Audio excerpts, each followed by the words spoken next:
Hi there, and welcome to today's session. My name is Jennifer, and I am the owner of Ignite Health Coaching and Wellness. I'm based up in the Canadian Rockies, but I actually work with people virtually all over the world. And I work with people that are physically active, but are still experiencing anxiety and depression. And I help them to transform and heal their body from the body and mind from the inside out, so that they can feel like themselves again. So I am here to do part 2 of a 5-part series on basically boosting your overall happiness. So today we're going to be focusing on the second part of a model that's developed by a gentleman named Martin Seligman. And I'm going to be talking about engagement. Okay, so this is the topic for today. When I think of engagement, I think people panic because they think I'm thinking big shiny diamond rings on fingers. And no, that's not what I'm talking about today. I'm talking more about presence. So being engaged in your life, being present in your life, which is something that the research shows that people that are more engaged and more present in their lives are more happy. So of course, this is one of the pieces of the puzzle. So I'm going to dive into that for you today. So without further ado, we will get going on that. I'm just going to... There we go. So I want to start today with a little quote that I think really speaks to the nature of this whole talk today. And that quote is by Nathan. And the quote goes like this: "Wherever we are, anytime, we have the capacity to enjoy the sunshine, the presence of each other, the wonder of our breathing. We don't have to travel anywhere else to do so. We can be in touch with these things right now." And I love that because I think it speaks so clearly to being engaged in our lives, right? We always have the capacity to enjoy the wonder of our breathing. And that breath is always there. We can always be engaged with our breath. We can enjoy the sunshine, right? Something simple that we sometimes forget to experience, right? And being present and engaged with each other is something that is so simple, but we often just like end up disconnecting and, scrolling through social media instead of connecting with the people we love and care about that are in the same room as us. So just something to think about. And this is going to be kind of the whole theme of today's session. So I'm going to break this down into 2 parts today. First, I'm going to talk about presence and being more present. And the other piece I'm going to talk about is flow, which is another kind of psychological theory that's really kind of like the ultimate form of engagement. So I'm going to talk about both of those things today. So let's start with presence. There is, I think I'm going to call it an epidemic of being disengaged and not being present in this moment right now. And this is really, really challenging because when we are disconnected from whatever's happening in our immediate, in this immediate time, it basically decreases our happiness, right? I will also say it's not necessarily,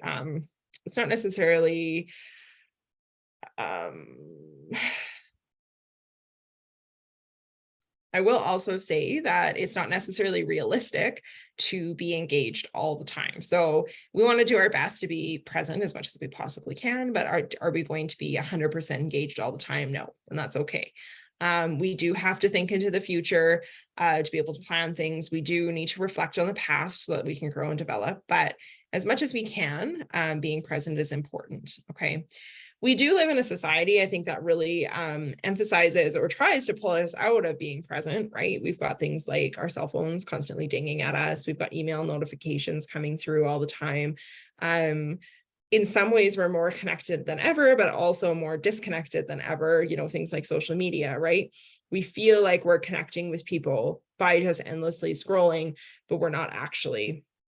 It's kind of ironic, actually, that social media terminology for, engaging with accounts.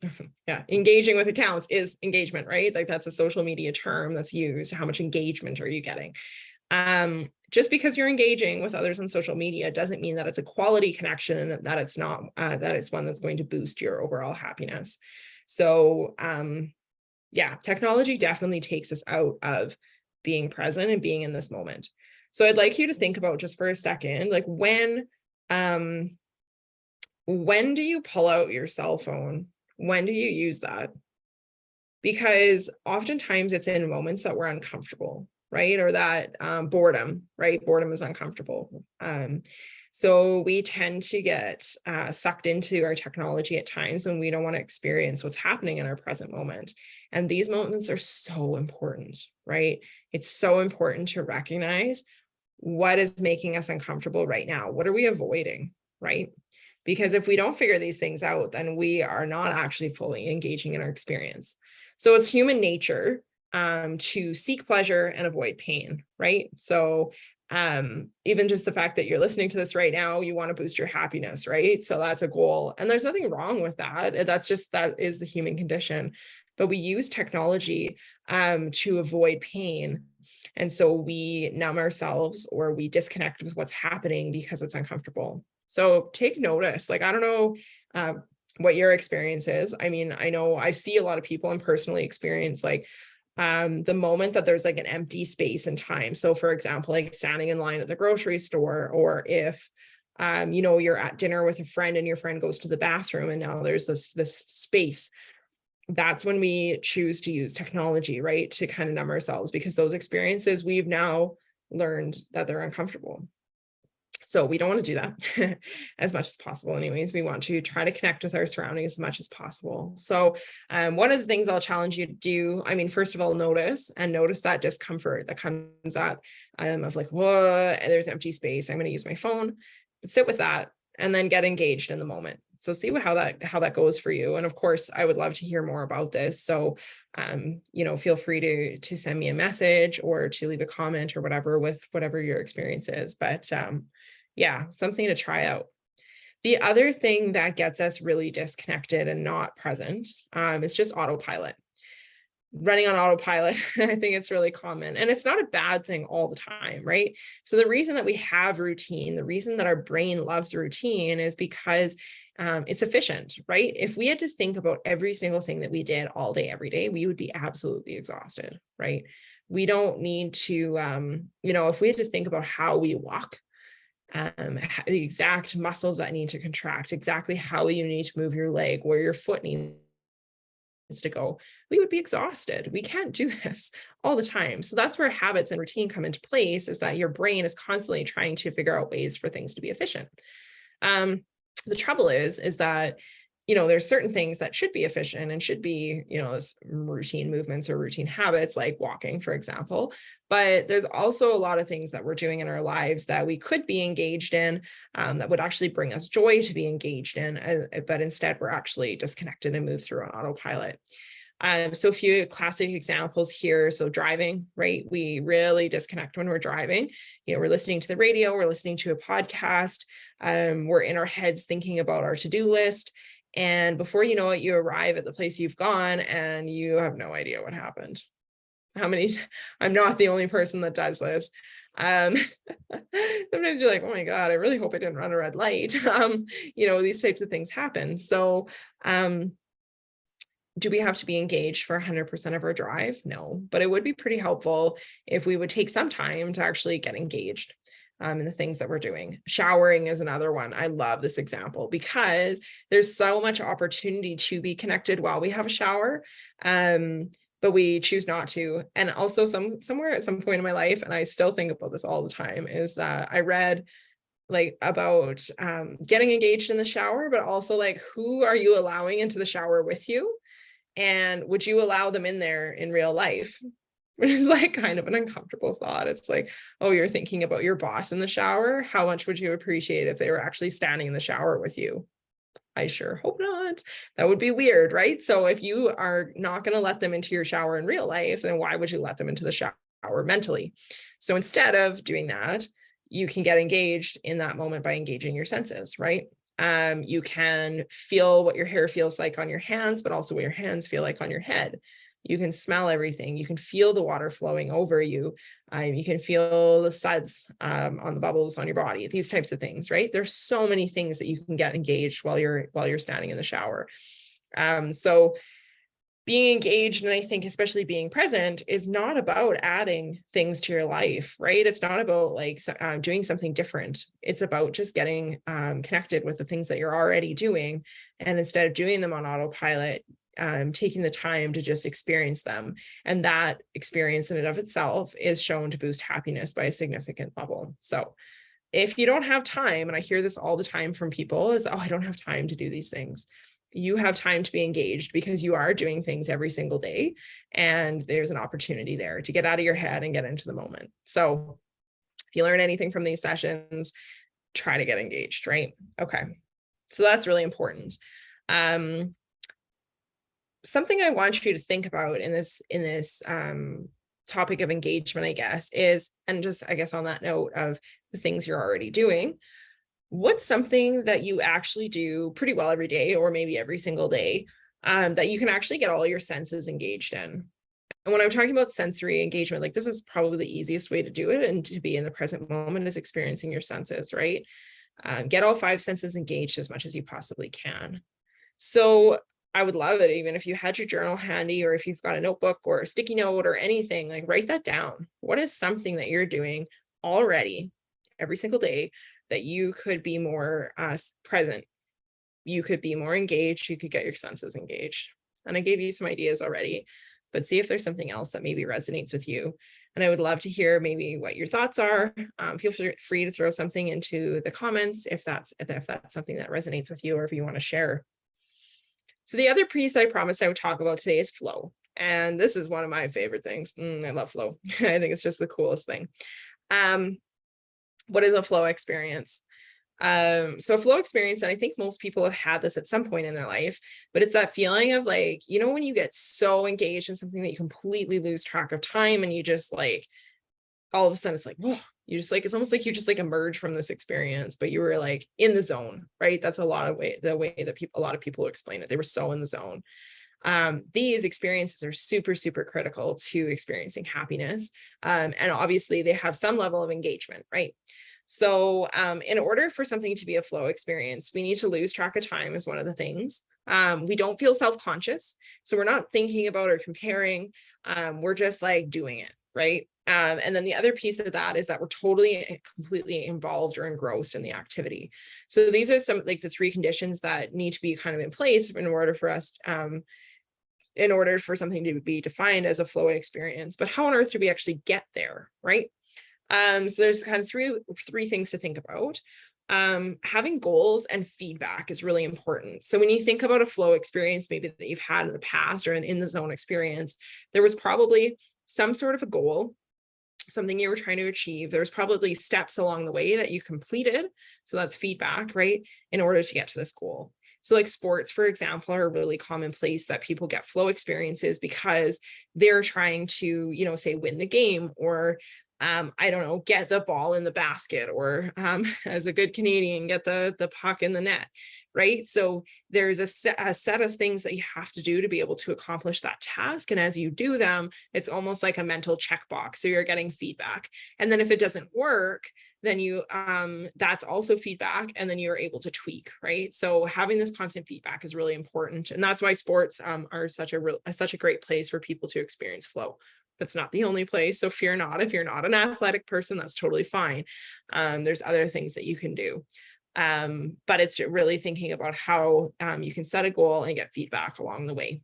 I personally sometimes also, so for somebody, if you're watching this and you're not active, I love scrapbooking and being creative, and I get flow experiences through that. So, you know, I have a product I'm trying to create, for example, a card or a scrapbook page, whatever that looks like. And I've got an end goal, and I get lost in the creative process, right? So that's another time you can experience it.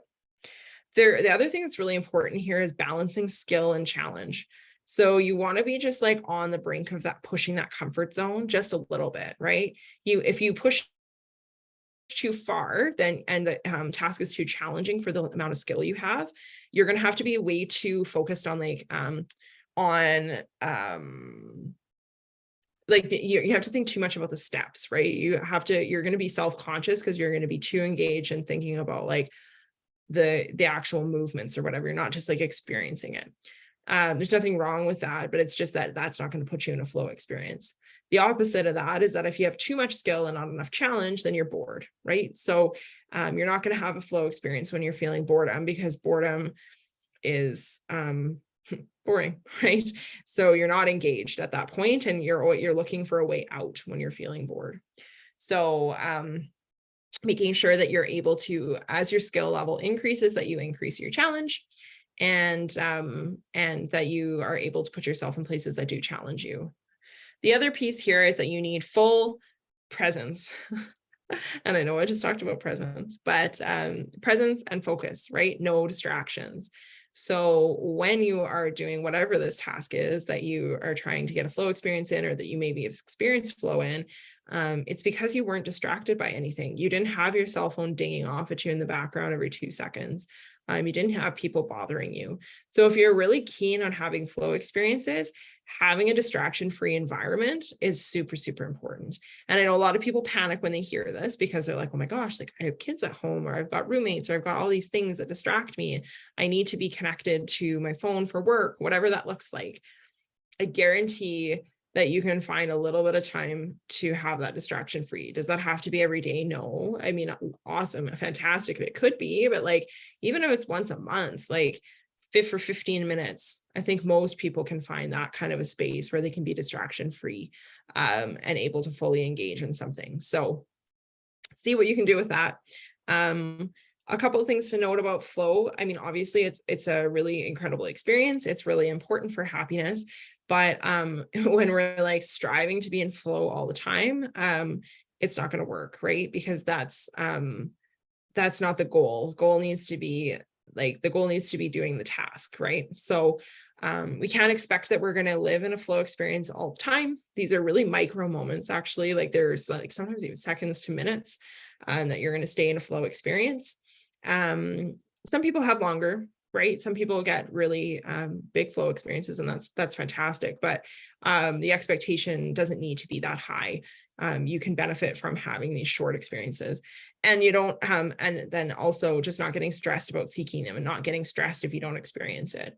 So if you are doing an activity and you don't get into a flow state, that's okay.